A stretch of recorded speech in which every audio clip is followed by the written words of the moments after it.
Assalamualaikum warahmatullahi wabarakatuh.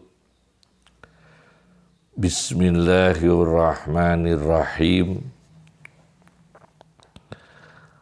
Sekian kali umat Islam dianiaya, umat Islam disakiti, umat Islam didolimi di berbagai negara, terutama negara-negara yang Muslim sebagai minoritas, termasuk Perancis, telah kesekian kali mendolimi umat Islam, baik dalam bentuk penjajahan dan penghinaan, pelecehan terhadap simbol-simbol dan syiar-syiar serta apa yang diagungkan oleh umat Islam, termasuk menghina baginda Nabi Muhammad Rasulullah Sallallahu Alaihi Wasallam. Umat Islam telah diisarahkan oleh Al-Quran harus menunjukkan sikap yang tegas, di antaranya dengan berjihad. Dalam dua ayat yang sama, surat Taubah ayat 73 dan surat Tahrim ayat 9. Ya ayyuhan nabiyyu jahidil kuffara wal munafiqina waghlud alaihim. Wahai baginda Nabi, jihadlah menghadapi orang-orang kafir dan orang-orang munafik, dan keraslah terhadap mereka. Keras dengan kearifan, keras dengan kebijaksanaan, keras dengan kemanusiaan, sesuai petunjuk Al-Quran dan As-Sunnah. Di antara jihad disebutkan dalam kitab Al-Muqata'ah Al-Iqtisadiyah Haqiqatuha wa Hukmuha, tentang boykot ekonomi, karya Khalid Abdullah As-Samrani. Di halaman 34 beliau mengatakan, fa innal muqata'ah al-iqtisadiyah, maka sesungguhnya boykot ekonomi terhadap negara yang telah melecehkan, menghina Nabi kita Muhammad Rasulullah Sallallahu Alaihi Wasallam, memutuskan hubungan ekonomi, boykot ekonomi, fa innal muqata'ata al-iqtisadiyah tadkhulu, masuk, fi mafhumil jihad, di dalam pemahaman jihad, arti jihad bima'nahul am, dengan makna jihad yang umum. Artinya jihad yang umum itu mujahadatin nafsi, memerangi nafsu, wasyaitan, memerangi syaitan, wal fusaq, memerangi orang-orang fasik, wal munafiqin, memerangi orang-orang munafik, termasuk memerangi orang-orang yang menghina Nabi kita Muhammad Rasulullah Sallallahu Alaihi Wasallam, dan akhir-akhir ini dilakukan oleh negara Perancis. Maka sudah seyogyanya dan wajib untuk melakukan muqata'ah iqtisadiyah, boykot ekonomi. Dalam sejarah, boykot ekonomi itu pernah dilakukan oleh Sumaimah bin Asal. Ketika Sumaimah bin Asal disebutkan dalam kitab Al-Muqatta'ah Al-Iqtisadiyah Khalid Abdullah As-Samrani di halaman 22, dalam sejarah boikot ekonomi itu pernah dilakukan oleh Sumamah bin Asal radhiyallahu anhu, seorang sahabat Nabi. Ketika dia sudah memeluk agama Islam, dia berkata kepada orang kafir Quraisy, "Wallahi la ya'tikum minal hamamah habbatu khintah." Demi Allah, tidak akan datang kepadamu sekalian orang kafir Quraisy dari daerah Yamamah satu biji gandum, tidak akan aku datangkan ke sana, tidak akan aku kirim ke sana, hatta ya'zana fiha an-nabi, sehingga mendapatkan izin an-nabiyyu, baginda Nabi sallallahu alaihi wasallam. Dikuatkan oleh Ibnul Asir di dalam karyanya Usdul Ghabah fi Ma'rifatis Sahabah. Karya Ibnul Asir mencatat tentang sejarah Sumamah melakukan boikot ekonomi Al-Muqatta'ah Al-Iqtisadiyah di dalam catatan sahabat nomor 619 bahwa Yamamah itu tempat yang subur yang menjadi kebanggaan ahli Mekah, penduduk Mekah. Dan Sumamah sebagai tokoh di sana tidak mengizinkan pengiriman satu biji gandum pun dikirim dari Yamamah menuju kafir Quraisy. Ini hatta ya'zana fiha Rasulullah, sehingga mendapatkan izin Rasulullah sallallahu alaihi wasallam. Kemudian di dalam sejarah lagi, boikot ekonomi itu pernah dilakukan oleh Raja Faisal, Raja Saudi, di dalam kitab yang sama, Al-Muqatta'ah Al-Iqtisadiyah Haqiqatuha wa Hukmuha, di halaman 25 disebutkan di sini, min istikhdami silahil muqatta'ah al-iqtisadiyah, dari mempergunakan senjata boikot ekonomi bisyaklin mu'assir, dengan bentuk yang efektif, cara yang efektif, fi aqabi kharbi 1967, perang tahun 1967, Waharbi 1973, perang tahun 1973. Raja Faisal melakukan boikot ekonomi ketika terjadi perang tahun 1967, 1973. Ketika terjadi perang pertama, yaitu tahun 1967, A'lana, Raja Faisal mengumumkan hadral bitrul, melarang minyak as-Saudi, minyak Saudi,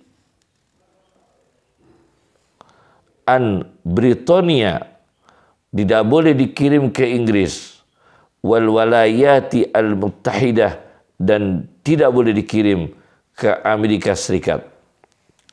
Kemudian pada waktu perang 1973, taza'ama, Raja Faisal, Raja Saudi, memimpin Harakat al-Hadri al-Bidruli, yaitu gerakan boikot, dilarang pengiriman minyak, dilarang ekspor minyak, alladhi syamila dual al-Khalij.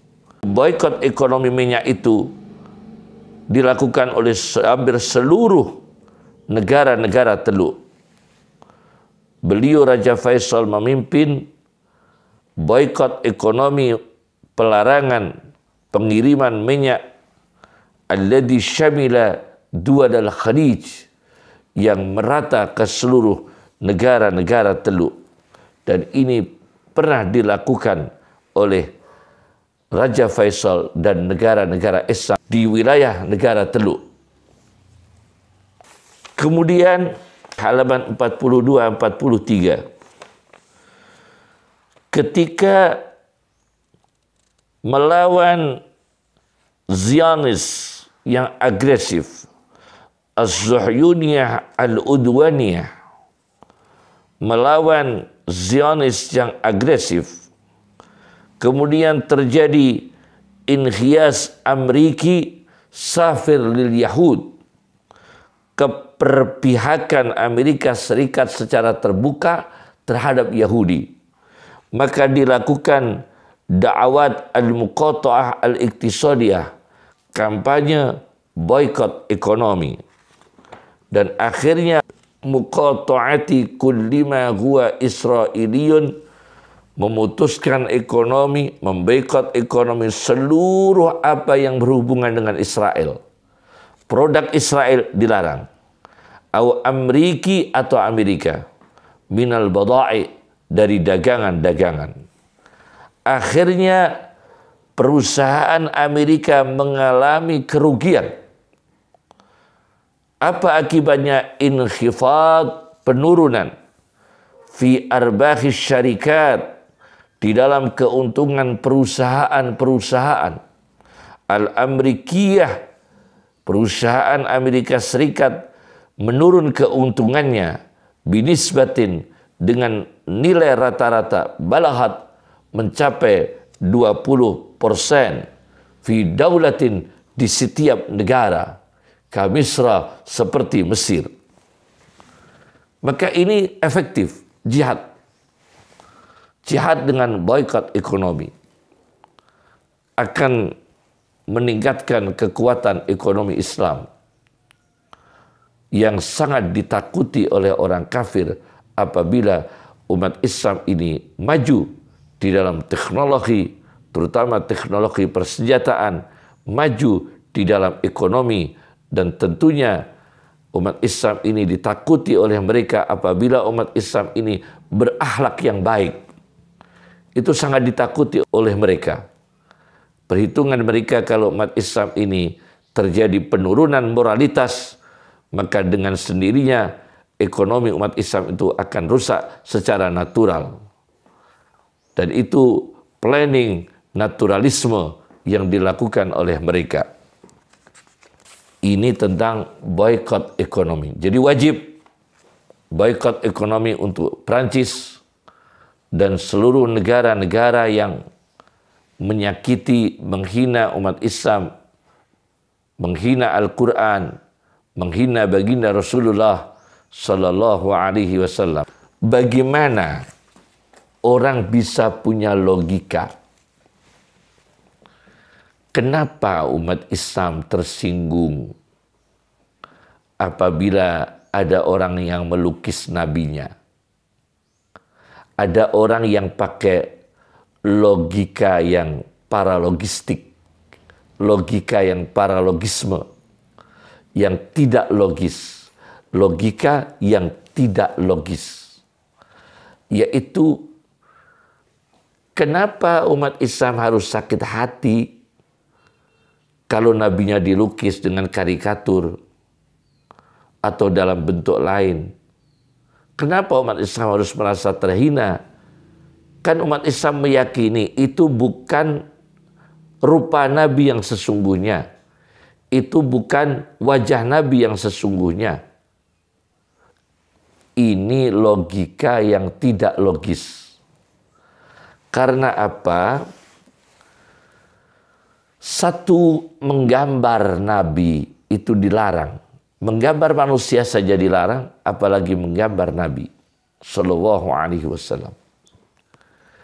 Dalam tema menghormat, kemudian menghormat orang saleh, menghormat Nabi, menghormat Rasul, kemudian menggambar dan menyembahnya sampai melakukan penyembahan, yaitu ghulu ekstrim, itu saja tidak dibenarkan oleh Islam.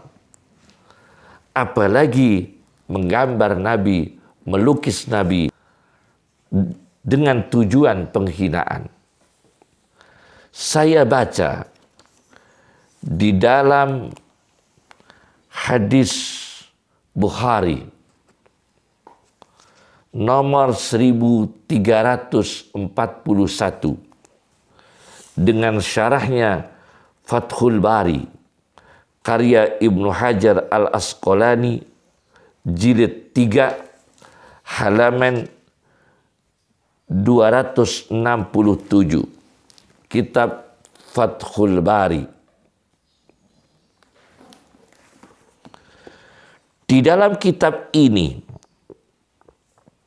diceritakan ketika sebagian istri Nabi menceritakan tentang sebuah gereja di Ethiopia yang di dalam gereja itu banyak lukisan-lukisan. Apa kata Rasulullah Shallallahu Alaihi Wasallam? Ulaika, mereka jamaah gereja yang di dalam gereja itu banyak lukisan, kata Rasulullah, ulaika, mereka, idza mata minhum ar-rajulus salih, apabila telah meninggal di antara mereka seorang laki-laki yang dianggap salih, banau ala qabrihi masjidan, maka mereka membangun tempat ibadah untuk mengenang seorang laki-laki yang dianggap saleh bagi mereka. Summa sawwaru fihi tilkas surah. Di dalam tempat ibadah itu, di dalam tempat sujud itu, masjid dan tempat sujud itu, mereka melukis, menggambar laki-laki yang saleh. Ulaika syirarul khalqi indallah. Mereka ini seburuk-buruknya makhluk di sisi Allah Subhanahu wa ta'ala. Nah, ini melukis dalam tema menghormat, dalam tujuan menghormat. Itu saja Rasulullah mengatakan, ulaika syirarul khalqi indallah. Mereka itu seburuk-buruknya makhluk di sisi Allah. Melukis orang saleh di dalam tempat ibadah, menggambar orang salih yang dianggap salih bagi mereka di dalam tempat ibadah mereka, itu saja bagi Rasulullah dilarang. Apalagi menggambar karikatur atau bentuk yang lain, menggambar wajah Nabi dengan tujuan menghina. Jelas ini menyakiti umat Islam. Jelas ini merupakan penghinaan terhadap kehormatan umat Islam. Maka tepat sekali umat Islam, negara-negara Islam melakukan boikot ekonomi terhadap Perancis dan negara yang lain misalnya terjadi dalam kasus yang sama.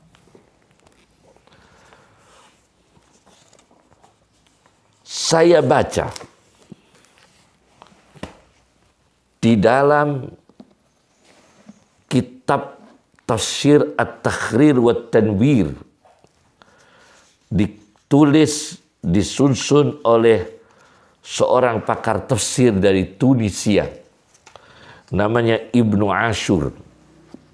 Ibnu Ashur, At-Tahrir wa Tanwir, atau dikenal dengan tafsir Ibnu Ashur.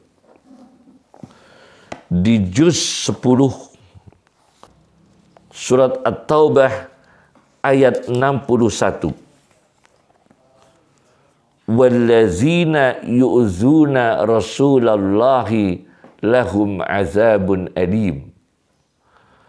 orang-orang yang menyakiti utusan Allah, menyakiti baginda Muhammad Rasulullah sallallahu alaihi wasallam, apa firman Allah?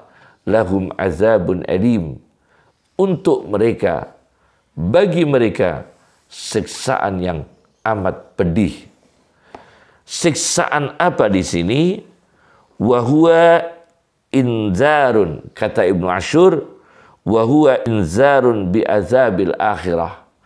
Ini ancaman siksaan akhirat, wa azabid dunya, dan siksaan dunia, termasuk melumpuhkan ekonomi mereka, muqata'ah al-iktisadiyah, yaitu boykot atau melumpuhkan ekonomi mereka.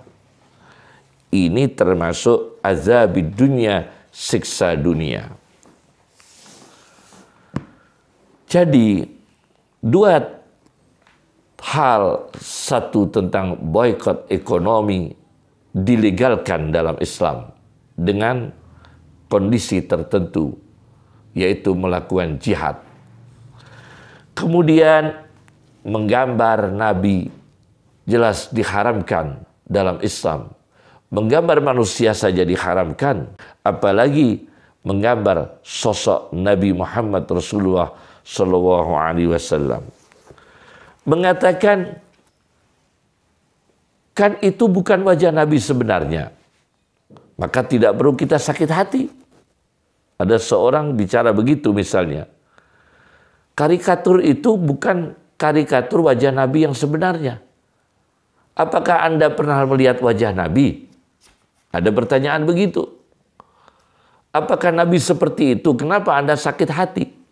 Justru itu menggambarkan Nabi, melukis Nabi dalam bentuk yang sebenarnya saja haram, apalagi melukis Nabi dalam bentuk yang bohong. Hadis Nabi Sallallahu Alaihi Wasallam yang disepakati oleh Bukhari Muslim, disusun oleh Muhammad Fuad Abdul Baqi di dalam kitabnya Al-Lu'lu' wal Marjan, Al-Lu'lu' wal Marjan fimma ittafaqa alaihi syaikhan. Sebuah kitab tentang Al-Lu'lu' wal Marjan, tentang hadis-hadis yang disepakati oleh Bukhari dan Muslim. Di dalam bab yang pertama, beliau mengatakan tentang babu taghlidil kadibi ala Rasulillah, bab hukum keras, sanksi keras, sikap keras terhadap pendustaan kepada baginda Nabi Sallallahu Alaihi Wasallam. Rasulullah Sallallahu Alaihi Wasallam dalam satu hadisnya, Rasulullah bersabda, inna kaziban alayya, sesungguhnya bohong terhadap diriku. Bohong terhadap diri Nabi termasuk melukis wajah Nabi. Dalam melukis yang bentuk sebenarnya saja dilarang, apalagi berbohong. Inna kadziban alayya, berbohong terhadap diriku. Kata Rasulullah, laisa kakadzibin ala ahadin, tidak sama dengan berbohong kepada manusia biasa, orang lain selain Nabi. Yaitu tidak sama dengan berbohong terhadap manusia biasa.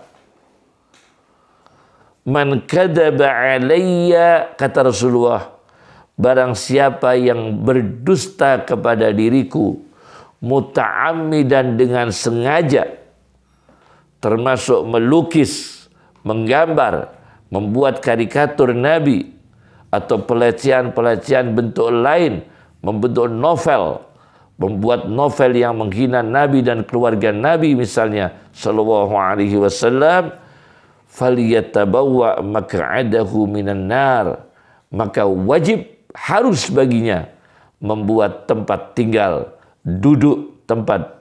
tempat duduk dia minan nari, dari neraka.